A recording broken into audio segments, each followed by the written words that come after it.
یہ اللہ تبارک و تعالیٰ کا کرم ہے کہ اللہ تبارک و تعالیٰ نے ایک اور رمضان المبارک ہمیں نصیب فرمایا۔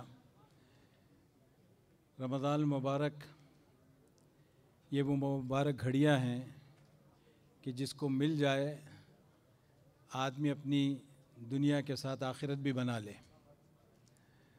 اور جیسا کہ ابھی آپ نے سنا، ہم سب اس مرحلے سے گزرے ہیں۔ پچھلے 2 سال جو حالت ہماری رہی ہے، ان چیزوں کو دیکھتے ہوئے، ان حالات کو دیکھتے ہوئے اللہ کا شکر ادا کرنا چاہیے کہ اللہ تبارک و تعالیٰ نے ہمیں اپنی زندگی میں ایک اور موقع نصیب فرما دیا۔ بہت سے ایسے لوگ ہیں کہ جنہوں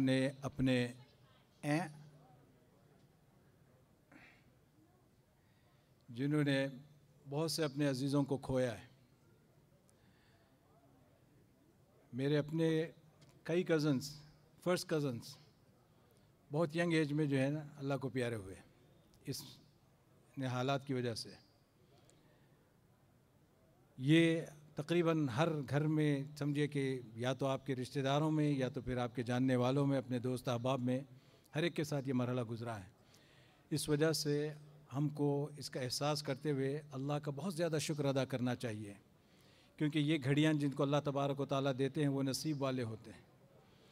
اب یہ کہ رمضان المبارک کیا چیز ہے اور رمضان المبارک کی قدر ہمیں کیسی کرنی چاہیے، اس سلسلے میں اللہ کے رسول صلی اللہ علیہ وسلم سے جو بات ہمیں ملتی ہے وہ یہ ہے کہ آپ صلی اللہ علیہ وسلم صحابہ کو آگاہ فرمایا کرتے تھے، ان کو تنبیہ فرماتے تھے، دیکھو جو مہینہ آنے والا ہے اس مہینے کو غفلت میں نہ گزار دینا، اس مہینے کی کوئی گھڑی تم سے غفلت میں نہ گزرنے پائے، کوئی لمحہ تم سے غفلت نہ ہو جائے۔ یہ اللہ کے رسول صلی اللہ علیہ وسلم نے باضابطہ جو ہے نا صحابہ کرام کو اس کے لیے تیار کیا تھا۔ اور آخری دن، شعبان کے آخری دن، آپ صلی اللہ علیہ وسلم نے ایک لمبا خطبہ دیا۔ اس خطبے میں اس مہینے کے فضائل، اس مہینے کی برکتیں، اس مہینے کی جو سعادتیں ہیں وہ اللہ کے رسول صلی اللہ علیہ وسلم نے بیان فرمائی۔ بڑی لمبی حدیث ہے۔ اب یہ ہے کہ آپ صلی اللہ علیہ وسلم نے خود صحابہ کو جو بات سکھائی، تو صحابہ کو جو بات سکھائی گئی تو اس میں عبداللہ ابن مسعود رضی اللہ تعالیٰ عنہ سے کسی نے پوچھا، کیف کنتم تستقبلون رمضان، یعنی آپ لوگ اللہ کے رسول صلی اللہ علیہ وسلم کے زمانے میں رمضان مبارک کی کیسے استقبال کرتے تھے؟ یعنی جب رمضان مبارک آتا تو آپ تیاری کیا کرتے تھے، کس قسم کی تیاری کرتے تھے؟ حضرت عبداللہ ابن مسعود رضی اللہ تعالیٰ عنہ نے جواب میں ارشاد فرمایا کہ جب رمضان مبارک کا مہینہ آتا تو ہماری جو تیاری ہوتی تھی وہ تیاری یہ ہوتی تھی کہ کسی مسلمان کے بارے میں میرے دل میں کسی قسم کا کوئی کینہ، کھوٹ، کپٹ، کسی قسم کی جلن اور کسی قسم کا کوئی کھوٹ نہ ہو، یہ ہماری تیاری ہوتی تھی۔ اور حضرت عبداللہ بن مسعود رضی اللہ تعالیٰ عنہ نے الفاظ استعمال فرمائے ہیں، لا یجرؤ احدنا منا، یعنی ہم میں سے کسی کی یہ جرت نہیں ہوتی تھی کہ رمضان ہم اس انداز میں اسٹارٹ کریں، کہ رمضان ہمارا اس طریقے پر اسٹارٹ ہو کہ ہمارے دل میں کسی کے خلاف کی نہ ہو۔ یہ بہت بڑی بات حضرت عبداللہ ابن مسعود نے فرمائی ہے، بہت بڑی بات فرمائی ہے۔ اگر اس کو سمجھنا چاہیں تو آپ اس کو ہم سمجھ سکتے ہیں کہ دیکھیں، ایک عام بات ہے کہ آپ نے جو ہے نا کوئی بیج خریدا بونے کے لیے زمین میں، اور بہت قیمتی بیج آپ نے خریدا، بہت قیمتی، آپ کو معلوم ہے کہ بہت کاسٹلی بیج ہے، بہت جگہوں سے یا دوسرے ملک سے آپ نے اس کو امپورٹ کیا ہوگا، اور آپ نے وہ بیج اس کے فضائل بھی آپ کو معلوم ہے، اور وہ کیسے پھل دیتا ہے، کتنے عرصے میں پھل دے گا، یہ سب ہمیں معلوم ہے۔ آپ نے اس بیج کو ایسی زمین پر ڈال دیا جس کی پہلے سے کوئی تیاری نہیں ہوئی، زمین کو کھودا نہیں گیا، زمین کو کاشت نہیں کیا گیا، اس کو کریدا نہیں گیا اور زمین کو ہموار نہیں کیا گیا، ایسے ہی آپ نے سخت زمین پر اس بیج کو ڈال دیا، اور یہ امید لگائے بیٹھے ہیں کہ یہ بیج ہمیں وہ تمام فضائل دے گا جس کی فضائل کی وجہ سے ہم نے اس کو یہاں منگایا ہے، اس کی وجہ سے ہم نے اتنے پیسے خرچ کیے ہیں اس کے اوپر، ہم یہ امید لگائے بیٹھے ہیں۔ اب آپ نے دیکھا کہ بھئی وہ بیج تو اگا ہی نہیں، اس کے کوئی فوائد نہیں ظاہر ہوئے، اس کا درخت ہی نہیں ہوگا تو اس کا پھل کیسے ملے گا؟ پھر آپ نے اس کمپنی کو کال کیا کہ بھئی تم نے تو دھوکہ دیا، تم نے تو غلط بیانی کی، تم نے اتنی اس کے فضائل بیان کیے لیکن ہمیں تو کچھ فائدہ ہی نہیں ہوا اس کا۔ اب وہ کمپنی والا کیا کرے گا؟ انویسٹیگیٹ کرے گا، آپ سے پوچھے گا، آپ کا انٹرویو کرے گا کہ صاحب آپ نے اتنا بڑا ہمارا مال لیا ہے لیکن آپ نے کیا کیا اس کے ساتھ، کیسے بویا، ذرا بتائیے۔ جب وہ آپ کا پروسیس سنے گا تو وہ کیا کہے گا؟ سر پکڑ کے بیٹھ جائے گا، ایسے بیوقوفوں کے ساتھ ہمارا پالا پڑ گیا ہے کہ وہاں جو ہے جو بنیادی شرط تھی، اگر ہمیں رمضان کے فضائل حاصل کرنا ہے تو اس کی بنیادی شرط ہے کہ ہم اپنی زمین کو ہموار کریں، اپنی زمین کو تیار کریں. یہ اللہ کی رحمتیں جو برستی ہیں، اللہ کی برکتیں، اللہ کی سعادتیں جو اترتی ہیں، اس کی قبول کرنے کے لیے ہمارا دل بھی تیار ہو، ورنہ یہ سارا سب ظاہر رہے گا. ہمارا رمضان جو ہے نا، یہ رمضان آف فاسٹنگ نہیں، رمضان آف فیسٹنگ بن جائے گا، اور اس کے علاوہ کچھ نہیں ہوگا. اسی وجہ سے آپ دیکھیں کہ رمضان کے ہم اتنے فضائل سنتے ہیں، اور رمضان المبارک کا مہینہ یہ 1-2 دن کی بات نہیں ہے، پورا مہینہ ہے، پورا مہینہ ہے. آدمی کو عادت کو چینج ہوتے ہوئے 3 ہفتے لگتے ہیں. یہ آپ کی اسٹڈیز ہیں. 3 ہفتے میں انسان کی عادت چینج ہو جاتی ہے.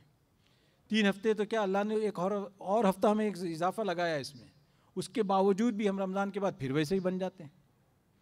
اب آپ دیکھیں کہ ہمارے ایموشنز، ہماری عبادت کا لیول، ہمارا تقویٰ کہاں پہنچا ہوا ہوتا ہے رمضان کے اندر. اگر آپ 100 پہ بھی رکھ لیں اس کو، رمضان کے اندر ہم 100 کی اسپیڈ پہ جا رہے ہوتے ہیں، اور جیسے ہی رمضان ختم ہوتا ہے، یعنی آدمی 100 سے 90 پہ آ جائے، 80 پہ آ جائے، چلو 70 تک بھی آ جائے، مگر ایک دم زیرو. وجہ کیا ہوتی ہے؟ بات یہی ہے کہ ہم نے جس طرح اس کو لینا چاہیے اس طرح نہیں لیا. رمضان کے لیے جو تیاری ہمیں کرنی چاہیے وہ نہیں کرتے.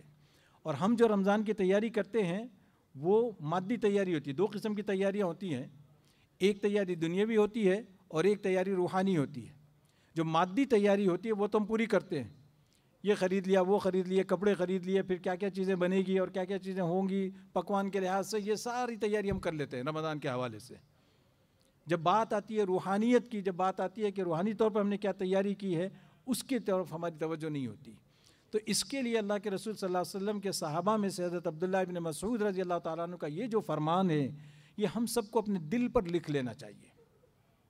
اور یہ بات ایسی ہے کہ آپ دیکھیں کہ اللہ کے رسول صلی اللہ علیہ وسلم نے ایک روایت میں یہ بات بیان فرمائی ہے کہ یہ جو ہمارے اعمال پیش ہوتے ہیں، آپ نے سنی ہوگی حدیث، منڈے تھرسڈے کو جو ہمارے اعمال اللہ کے سامنے پیش ہوتے ہیں، اگر اس میں کوئی 2 مسلمان ایسے ہوں کہ جن کا آپس میں کینہ ہو ایک دوسرے سے، ایک دوسرے کے لیے دل صاف نہ ہو، تو ان کے اعمال کو اوپر جانے سے روک دیا جاتا ہے.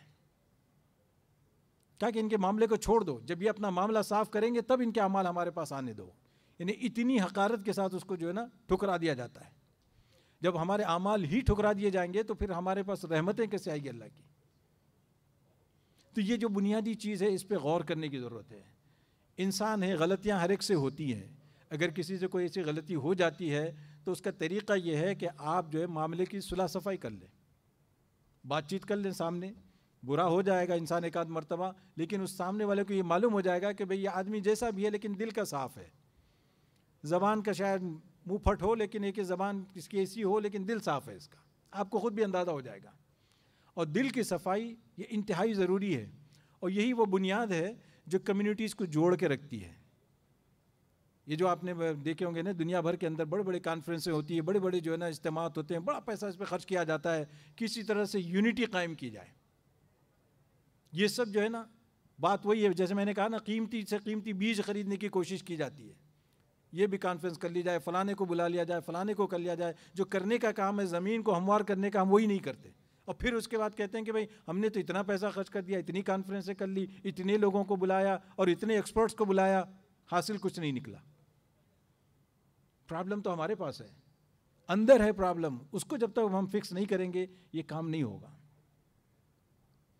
تو بات اصل یہ چل رہی تھی کہ اللہ نے ایک موقع ہمیں اور دیا ہے، اور ابھی رمضان شروع ہوئے ہیں، ابھی بھی موقع ہے. کسی کو اگر ایسا لگتا ہے کہ واقعی میری فلانے سے جو ہے نا نہیں بنتی ہے، میری فلانے سے بات نہیں ہے، یا وہ میں جب سامنا ہوتا ہے ہم دونوں کا ایک دوسرے سے منہ موڑ کے ہم چلے جاتے ہیں، اگر ایسی کسی کے ساتھ کیفیت ہے تو اس کو چاہیے کہ اس کو معاملے کی صلح صفائی کر لے. بہت اللہ نے موقع دیا ہے، 1 مہینہ انشاءاللہ ہمارے پاس ہے، اور پہلے ہی اگر اس کی تیاری کر لیں تو باقی جو گھڑیاں اس کی ہیں انشاءاللہ ہمارے لیے سعادت والی ثابت ہوگی.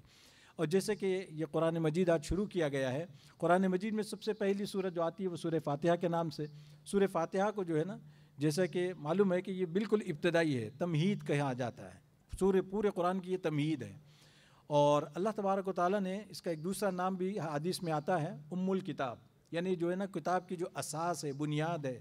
تو جو کچھ اللہ نے قرآن میں بیان فرمایا ہے کنسائزلی پورا کا پورا مضمون اللہ نے اس سورہ فاتحہ میں جمع فرما دیا. اب اس سورہ فاتحہ میں اللہ نے جو مضمون جمع فرمایا ہے اس کو کیسے ہم سمجھ سکتے ہیں؟ اس کو سمجھنے کے لیے یوں دیکھیں کہ قرآن مجید میں جو مضامین بیان ہوئے وہ کتنے ہیں، یا میجورٹی آف دا ٹائم جو اللہ نے قرآن میں مضامین بیان فرمائے ہیں وہ کیا ہیں. تو آپ دیکھیں گے اس کو ڈیوائڈ کر سکتے ہیں کچھ چیزوں پر: توحید، رسالت، آخرت، اور اس کے ساتھ ساتھ جو ہے نا آپ کو چیزیں ملے گی آخرت کے کچھ احوال، اور دو چیزیں اور ملے گی، ماننے والے اور نہ ماننے والے. یہ جو اللہ کا میسج ہے اس کو ماننے والے اور نہ ماننے والے، اولئک اصحاب النار اور اصحاب الجنہ، یہ دو. تو یہ جو میجورٹی آف دا ٹائم جو ہے نا احکام ہیں، اور جو یہ 6 چیزیں ہیں جو اللہ نے قرآن میں بیان فرمائی ہیں، ان 6 چیزوں کا خلاصہ اس کے اندر آ گیا ہے. کیسے 6 چیزوں کا خلاصہ آ گیا؟ الحمدللہ رب العالمین الرحمن الرحیم، یہاں سے اللہ تبارک و تعالیٰ نے اس میں توحید کو بیان فرمایا. مالک یوم الدین، اس میں اللہ تبارک و تعالیٰ نے آخرت کو بیان فرمایا. ایاک نعبد و ایاک نستعین، اس میں احکام بیان فرمائے.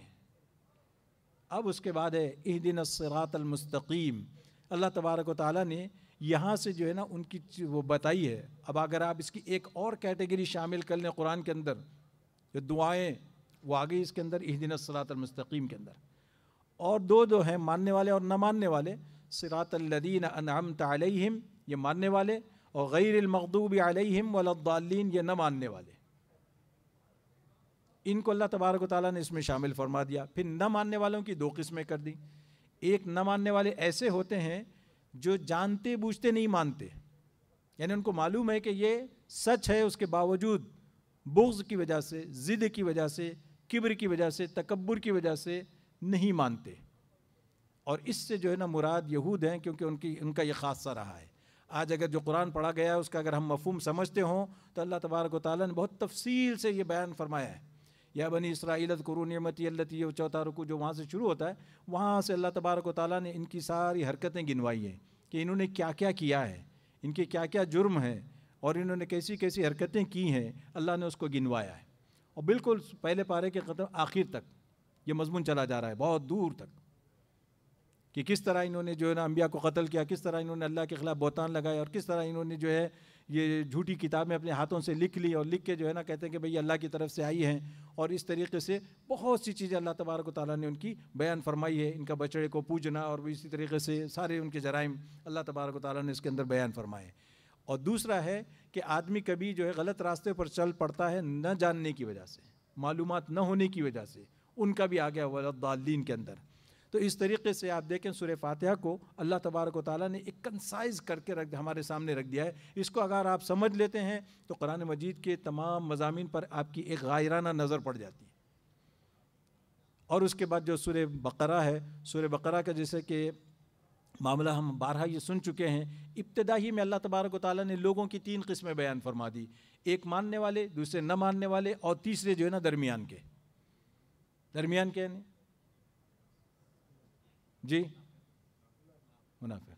میں فزیکلی درمیان والوں کی بات نہیں کر رہا ہوں کہ آپ لوگ یہ نہ سمجھیں، کیونکہ یا تو ایمان والے یا تو پھر کافر، اور تیسرے نمبر پہ جو ہے منافقین. تو یہ جو اللہ تبارک و تعالیٰ نے ان کی اقسام بیان فرمائی ہے، اور اس کے بعد سب سے زیادہ تفصیل جو ہے نا انہی تیسرے کیٹیگری کی بتائی ہے، جو درمیان والے ہیں ان کو بہت تفصیل سے اللہ نے بیان فرمایا ہے. اور ماننے والوں کی صفات کیا بیان فرمائی؟ الذین یؤمنون بالغیب. یہ بڑی عجیب بات ہے. شروع میں اللہ نے پہلی صفت بیان فرمائی. پہلی صفت کیا ہے؟ کہ وہ غیب پر ایمان رکھتے ہیں. غیب پر ایمان رکھنے کا مطلب کیا ہے؟ کہ جو چیزیں آنکھوں سے نظر آتی ہوں اس پر بھی، جو چیزیں نظر نہ آتی ہوں اللہ نے بتا دی ہوں، اللہ کے رسول نے بتا دی ہوں، ان کو بھی مانتے ہیں. ہمارا مسئلہ یہی ہے آج کل. کیا کہتے ہیں؟ دیکھو تو مانو ورنہ نہیں. بہت کامن ہمارا یہ پرابلم ہے. اور آہستہ آہستہ ہم اس طرف بڑھتے جا رہے ہیں کہ آہستہ آہستہ انسان بڑھتے جاتا ہے. بھئی پروف چاہیے، جب پروف نہیں ہے تو پھر کیسے مانے؟ اس میں مجھے ایک واقعہ یاد آ رہا ہے، لیکن آپ لوگوں کو دیر ہو جائے گی. پہلا دن ہے آج، آپ لوگوں کو جو ہے نا تھوڑی دیر ہو جائے گی. تو یہ جو ہے نا یؤمنون بالغیب، بڑی عجیب بات ہے کہ مرتے وقت فرشتے آئیں گے اور آپ کی روح قبض کریں گے، پھر اس کے بعد آپ کی روح اوپر جائے گی، روح کے ساتھ کیا کیا معاملہ ہوگا، پھر اس کے بعد آپ قبر میں جائیں گے، قبر میں کیسے فرشتے آئیں گے، فرشتے کیا سوالات کریں گے، اور ان سوالات کے جواب کے مطابق آپ کا جو معاملہ آپ کے ساتھ کیا جائے گا، جنت کی کھڑکی کھول دی جائے گی یا جہنم کا دروازہ کھول دیا جائے گا اور آپ کا ٹھکانہ آپ کو دکھایا جائے گا، پھر اس کے بعد حشر کا معاملہ ہوگا، اور پھر انسان حشر میں اللہ کے سامنے جمع ہوں گے، میزان عمل قائم کی جائے گی، اور پھر وہاں پہ حساب کتاب ہو رہا ہوگا، اور پھر یوم یفر المرء من اخیہ وامہ وابیہ، یہ جو سارے مناظر ہیں یہ سب غیب کا حصہ ہے، کسی نے ہم نے نہیں دیکھا یہ، لیکن ہمارا ایمان ہے، ہمارا ایمان ہے، یہ ایمان ایسا ہے کہ اگر ہم اپنی آنکھ سے کسی چیز کو دیکھیں تو ہو سکتا ہے کہ غلط دیکھ رہے ہو سکتا ہے دھوکہ ہو جائے، لیکن اللہ کے رسول کا فرمایا ہوا اور اللہ کا قرآن میں کہا ہوا یہ کبھی غلط نہیں ہو سکتا، یہ یقین بننا انسان کا، اسی لیے کہ الذین یؤمنون بالغیب۔ اب اس کے بعد جو ہے نا یہ ایک بڑی عجیب بات ہے کہ یہ جو ہے نا کیسے کمبینیشن دیتا ہے قرآن، دیکھیں اس کو یاد رکھیں ہمیشہ، جیسے ہی آپ کا عقیدہ ہوگا، یقین پکا ہو گیا، قرآن کہتا ہے کہ بھئی یقین جب پکا ہو جائے تو دل میں رکھ کے بیٹھنا نہیں ہے، اس کا اظہار بھی چاہیے۔ وہ یقیمون الصلاۃ، نماز قائم کرتے ہیں۔ آپ بولیں کہ بھئی میں جانتا ہوں، میں مانتا ہوں، میرے لیے اتنا کافی ہے، کہا کہ نہیں، یقیمون الصلاۃ، اور پھر اس کے بعد فرمایا وَیؤتون الزکاۃ۔ اب یہ سوال پیدا ہوتا ہے کہ بھئی یہ دو عبادتوں کو کیوں ذکر کیا؟ فرمایا کہ جو جتنی بدنی عبادتیں ہیں وہ یقیمون الصلاۃ کے اندر ہیں، اور جتنی مالی عبادتیں ہیں، مال سے جتنے حقوق متعلق ہوتے ہیں وہ تمام کے تمام یؤتون الزکاۃ کے اندر آتے ہیں۔ وَمِمَّا رَزَقْنَاهُمْ يُنْفِقُونَ، آگے جو اللہ تبارک و تعالیٰ نے اسی کو مزید اس پہ روشنی ڈالی ہے کہ بھئی آخرت پر ایمان، اور جو کافر ہیں ان کا تو بہت آسان ہے۔ اس کے بعد منافقین کا ذکر فرمایا۔ منافقین کے ذکر کے اندر ایک بات کر کے میں بات ختم کروں گا کہ اللہ تبارک و تعالیٰ فرماتے ہیں کہ وَمِنَ النَّاسِ مَن يَقُولُ آمَنَّا بِاللَّهِ وَبِالْيَوْمِ الْآخِرِ وَمَا هُمْ بِمُؤْمِنِينَ۔ اللہ فرماتے ہیں کہ ان کا دعویٰ ہے کہ ہم ایمان لائے ہیں، اللہ فرماتے ہیں کہ وہ ایمان والے نہیں ہیں۔ آپ کو فیصلہ کرنا ہوگا کون جھوٹ بول رہا ہے، کون غلط ہے۔ قرآن کہہ رہا ہے کہ یہ ایمان والے نہیں ہیں، وہ کہہ رہے ہیں کہ ہم ایمان لائے۔ اب اللہ تبارک و تعالیٰ نے یہ جو چیز بیان فرمائی وما هم بمؤمنین یخادعون اللہ والذین آمنوا، اللہ فرماتے ہیں کہ وہ اللہ کو اور ایمان والوں کو دھوکہ دیتے ہیں۔ اللہ فرماتے ہیں کہ وہ سمجھ رہے ہیں کہ وہ دھوکہ دے رہے ہیں، اللہ کو کوئی دھوکہ نہیں دے سکتا۔ پھر اللہ نے اس وجہ سے فوراً فرما دیا وما یخدعون الا انفسهم وما یشعرون، وہ کسی اور کو نہیں، اپنے آپ ہی کو دھوکہ دے رہے ہیں بس۔ وما یخدعون الا انفسهم وما یشعرون فی قلوبہم مرض فزادہم اللہ مرضا ولہم عذاب علیم۔ اللہ فرماتے ہیں کہ ان کے دل میں جو نا ایک روگ ہے، ایک بیماری ہے، اللہ فرماتے ہیں اس بیماری کو اللہ بڑھاتا رہتا ہے۔ وہ جب بھی اس طرح کی حرکتیں کریں گے ان کی بیماری بڑھتے جائے گی۔ جیسے ہم کہتے ہیں نا دنیا کے اندر بھی دیکھیں آپ، جب بھی کوئی آپ کو مرض لاحق ہو جائے آپ بد پرہیزی کریں گے، مرض بڑھتا جائے گا۔ اسی طریقے سے یہی ہے فزادہم اللہ مرضا کا مطلب جب بھی انہوں نے وہ حرکت کی جس کی وجہ سے یہ روگ ان کے اندر پیدا ہوا، اس کی وجہ سے ان کی بیماری میں اضافہ ہوتا گیا۔ اور وہ کیا روگ ہے، وہ کیا بیماری ہے، یا سبب کیا ہے اس بیماری کا، اللہ نے آگے فرما دیا بما کانوا یکذبون، بما کانوا یکذبون، اس لیے کہ وہ جھوٹ بولتے تھے۔ اب آپ دیکھ لیجئے کہ یہ جھوٹ بولنا بہت چھوٹا عمل لگتا ہے، بہت چھوٹا عمل لگتا ہے بظاہر۔ ہمارے بعض مرتبہ انسان جھوٹ بول کے اس کو پتہ بھی نہیں ہوتا کہ میں نے جھوٹ بھی بولا ہے۔ بعض مرتبہ تو مذاق میں بھی جھوٹ بولتا ہے انسان، وہ مذاق میں اس وجہ سے جھوٹ بولتے ہیں کہ کسی کو ہنسانا ہوتا ہے، کسی کو جو ہے نا تھوڑی دیر کے لیے کرنا ہوتا ہے۔ یہ جھوٹ جو ہے اگر آدمی جان بوجھ کے جھوٹ بولے یہ تو بہت دور تک لے جاتا ہے۔ ابھی جیسے کہ آپ نے دیکھا یہ تیسری کیٹیگری جو انسانوں کی بیان کی، اللہ نے بڑا سخت عذاب ان کا بیان کیا ہے، اور ان سخت عذاب کے ولہم عذاب علیم، دردناک عذاب ہے ان کے لیے۔ اس دردناک عذاب کی وجہ اللہ یہ فرماتے ہیں کہ کیونکہ یہ جھوٹ بولتے تھے۔ اور ہم کو ایسا لگتا ہے کہ بھئی ہم جھوٹ نہیں بولتے، ہم کو ایسے ہی لگتا ہے کہ ہم بڑے ہو گئے ہم جھوٹ نہیں بولتے۔ جھوٹ تو بچے بولتے ہیں چھوٹا کبھی کبھار، کسی چیز سے بچنے کے لیے، کسی سچویشن کو اوائڈ کرنے کے لیے، مگر ہم گریبانوں میں جھانک لیں تو معاملہ بہت کچھ ہے، بہت کچھ ہو رہا ہے۔ آپ نے کسی کے بارے میں کوئی بات سنی اور اس کو آگے پھیلا دیا بغیر کسی تحقیق کے، یہ بھی جھوٹ ہے، یہ بھی جھوٹ ہے۔ اللہ کے رسول صلی اللہ علیہ وسلم نے بہت ہی واضح الفاظ میں بات بیان فرمائی ہے کفا بالمرء کذبا ان یحدث بکل ما سمع، انسان کے جھوٹا ہونے کے لیے اتنا ہی کافی ہے کہ جو بات سنی اس کو آگے پہنچا دے۔ تو میری مطلب آپ سمجھ گئے ہوں گے. یہ جو آج کل ہمیں بیماری لگ گئی ہے سیل فونوں کی، واٹس ایپ کی، کوئی میسج آ جائے ایمان لے آتے ہیں ہم اس پہ، ایمان لے آتے ہیں. ایسا نہیں کہ صرف سچا سمجھتے ہیں، ایمان لے آتے ہیں. کیوں؟ واٹس ایپ میں کسی نے بھیجا ہے، اس کا مطلب صحیح ہے. اور آپ نے دیکھا ہوگا کہ اب ایمان تو ایمان، لوگوں نے اپنی صحتیں بھی خراب کر بیٹھے ہیں. طرح طرح کے نسخے آزمائے جا رہے ہیں. تو کرونا تو اس پہ سونے کا سہاگا کر دیا کہ اگر کسی کو کرونا سے بچنا ہے تو یہ کریں، یہ کریں، یہ کریں، یوں پئیں، یوں کریں. یہ نسخے جو آپ کو سنے ہوگے، طرح طرح کے نسخے انسان آزما کے جو ہے نا پھر پریشان ہو کے چھوڑ دیتے ہیں. یہی نسخے جو ہے نا آپ کا ایمان بھی خراب کر رہے ہیں، ایمان بھی خراب کر رہے ہیں. اور یہ بارہا اس چیز کو میں بتا چکا ہوں، بارہا بتا چکا ہوں.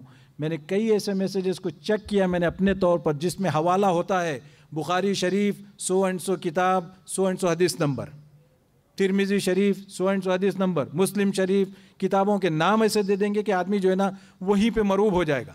آگے کچھ بولنے کا مسئلہ ہی نہیں رہا. بھائی حدیث ہے لکھی ہوئی، یہ پتہ ہی نہیں ہمیں کہ بھائی یہ کون بھیج رہا ہے، کون بھیج رہا ہے، کہاں سے بھیج رہا ہے، کس نے یہ حدیث لکھی ہے، اس کی اتھینٹسٹی کیا ہے، ہمیں اس کی پرواہ ہی نہیں ہے. بھائی اس نے لکھ دیا ہے، کس نے لکھا ہے وہ بھی نہیں معلوم ہمیں. رائٹ؟ یہ کون ہمارا دوست بیٹھا ہوا ہے پیچھے، کوئی ہمارا دشمن بیٹھا ہوا ہے، بہت خیر خواہ بیٹھا ہوا ہے، آپ کا ایمان کا چاہنے والا بیٹھا ہوا ہے، ہمیں نہیں پتہ یہ سب کیا ہو رہا ہے. لیکن چونکہ ہم اتنے مروب ہو جاتے ہیں کہ بھئی اس نے یہ حوالہ دیا ہوا ہے، اگر غلط ہوتا تو حوالہ کیوں دیتا؟ جا کے چیک کر لیں. وہ اس کو بھی معلوم ہے کون چیک کرے گا حوالہ، کتنے حوالہ چیک کرنے والے. ہمیں یہ تک نہیں پتا کہ چیک کہاں کرنا ہے جا کے. اگر وہ دے بھی دے حوالہ تو کہاں چیک کریں گے ہم، بتائیے. پھر آپ جائیں گے انٹرنیٹ پہ، پھر ادھر ادھر گھسیں گے. بات وہی ہے اصل. یہ بڑا ایمان کے اوپر ڈاکہ پڑ رہا ہے ہمارے، یہ جو واٹس ایپ کے ذریعے سے اور یہ میسنجروں کے ذریعے سے. اس سے بہت بچنے کی ضرورت ہے. اگر کوئی ایسی حدیث آتی ہے بہت سی مرتبہ تو جو ہے نا اس کو آپ ڈیلیٹ ہی کر دیں، آپ بھی نہ پڑھیں تو بہتر ہے. میں تو یوں کہوں گا جتنا آپ نے پڑھ لیا ہے، سن لیا ہے، مسجد میں آتے ہیں سن لیتے ہیں، یہ بہت ہے انشاءاللہ. اس پہ بھی اگر ہم عمل کر لیں تو انشاءاللہ کافی ہو جائے گا. یہ جو زیادہ کے چکر میں جاتے ہیں، اسی لیے جو ہے نا یہ کہا گیا ہے کہ دین جو ہے نا کس سے لے رہے ہو یہ یاد رکھنا. یعنی دین حاصل کرو، لیکن یہ کہ دین کس سے لیا جا رہا ہے یہ ضروری ہے دیکھنا انسانوں کو. ایک کہاوت ہے عربی کی، لولا الاسناد لقال ما قال من شاء ما قال. یعنی اس طرح کے اس میں الفاظ ہیں کہ اگر دین کے اندر سند نہ ہوتی تو جس کو جو مرضی آئے وہ کہتے تھا. یہ ہمارا آج جو دین باقی ہے اس کی بنیاد کیا ہے؟ سند، چین. یہ جو آپ کے پاس چین ہے کہ بھائی آپ کو کہاں سے معلوم ہوا؟ فلانے سے. فلانے نے کس سے سمجھا؟ فلانے سے. یہ اس طریقے سے جو چین چلتی ہے اس کی بنیاد پہ آج دین یہ باقی ہے. تو اور اس میں جو ہے نا یہ معاملہ ہمارا بہت گڑبڑ ہو رہا ہے. اس وجہ سے ہم سب کو اس میں احتیاط کرنے کی ضرورت ہے. ہاں میں وہ بتا رہا تھا کہ جب آپ حدیث پڑھتے ہیں اس میں حدیث کے اندر کیا ہوتا ہے کہ میں نے خود، کیونکہ صرف ٹیسٹ کرنے کے لیے معاملہ یہ ہے کہ دیکھا جائے کہ واقعی یہ بات صحیح ہے کہ نہیں، تو کئی جگہ ایسا ملا ہے. وہ آپ جا کے حوالہ جہاں ملتا ہے وہاں جا کے دیکھیں تو وہ حدیث ہی نہیں ہے. اور کچھ جگہوں پہ ایسا ہے مزیدار کہ ان کو جتنی ضرورت تھی انہوں نے اتنا اس کا جو ہے نا ترجمہ کر دیا، جو بیچ کے حصے تھے وہ بھی غائب کر دیے. اگر آپ بات کو کاٹ کے لکھیں تو بات کہاں سے کہاں پہنچ جاتی ہے، بات کہاں سے کہاں پہنچ جاتی ہے. اور جو بعض جگہوں پہ یہ بھی دیکھنے میں آیا انہوں نے اپنے من پسند ترجمہ کر لیا ہے. اب وہ لفظ کچھ کہہ رہا ہے وہاں پہ حدیث کچھ کہہ رہی ہے، اس کا مطلب کچھ اور بیان کیا موصوف نے. لیکن چونکہ بخاری کا نمبر آ جائے گا وہاں پہ حدیث 100 ختم. تو اس وجہ سے جو ہے نا اس میں احتیاط کی ضرورت ہے. میں آپ کو یہ بتا رہا تھا کہ یہ بما کانوا یکذبون کے اندر یہ سب داخل ہیں. اور آپ جو آگے بڑھا دیتے ہیں کیونکہ بھئی مجھے اتنی اچھی انفارمیشن ملی ہے تو میری ذمہ داری ہے، کیوں کہ اس نے کہا ہے کہ بھئی 1 منٹ لگے گا، 1 منٹ سے کم لگے گا اور اتنے لوگ پڑھ لیں گے، آپ کو اتنا ثواب مل جائے گا. اس پہ اور لالچ آ جاتی ہے انسان کو. جو نہ کرنے والا بھی کہتا نہیں یار اس کو تو بھیج ہی دو. یہ ہو کیسے سکتا ہے کہ جب اتنا کہہ رہا ہے تو اتنا تو ذمہ داری لے رہا ہے کوئی کہنے والا. ایسی چیزوں پہ ہمارا ایمان ہے، لیکن اللہ اور اس کے رسول جو فرمائیں گے اس پہ ایمان ہمارا نہیں ہے. یؤمنون بالغیب، اس کو یاد رکھیں. اللہ تعالیٰ سے دعا ہے کہ اللہ تبارک و تعالیٰ مجھے اور آپ کو عمل کی توفیق عطا فرمائے. وآخر دعوانا